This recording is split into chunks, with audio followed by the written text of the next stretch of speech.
Hi there, it's me, Kate, or Katrina Matviva internationally. Previously, we were talking with you about all your why, questions, motivation, right? How actually to start. Then we were talking with you about your interests, how to keep you moving, how to keep you going, like your favorite books, your favorite movies, right? Different, topics. So today, we actually finally touch the point of how to start. If you get back to your childhood, or perhaps teenage time, maybe even now, you'll remember that any language class would start with grammar.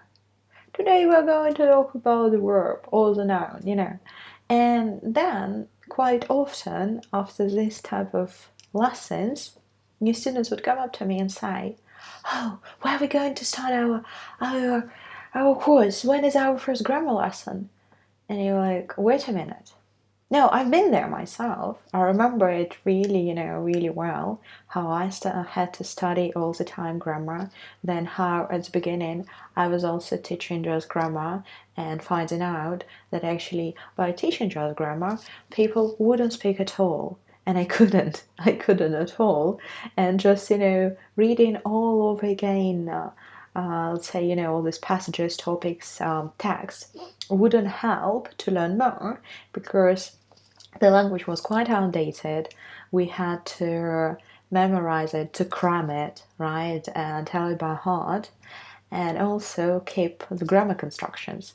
So instead of speaking freely with motivation, we had to think constantly all the time about our grammar correction. And the grammar mistake was much worse than the lack of vocabulary.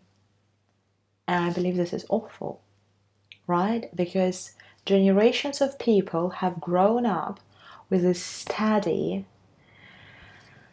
full grief, fear of mistakes in grammar, and therefore they're terrified just, by starting speaking or let's say learning a new language.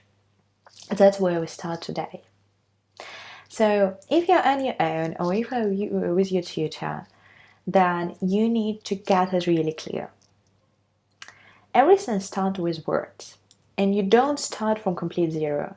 Even Arabic, just recently I took it up. So even Arabic, you know a few words already.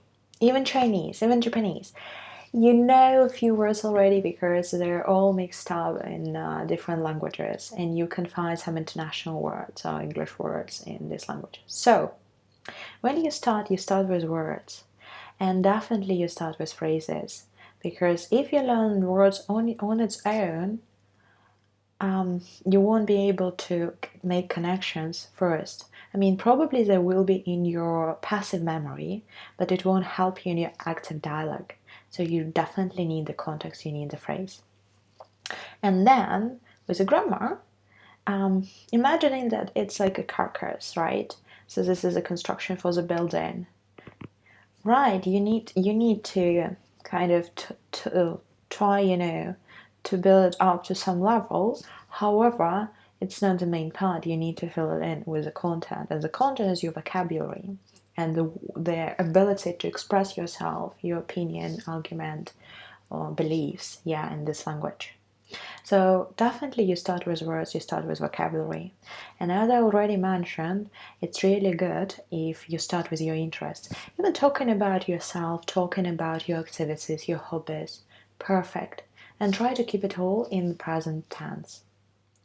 If there are languages, for example, there are like Roman languages, some of Germanic languages, where the conjugation is changing, right?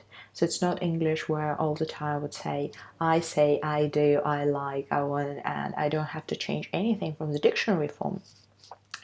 Then I suggest you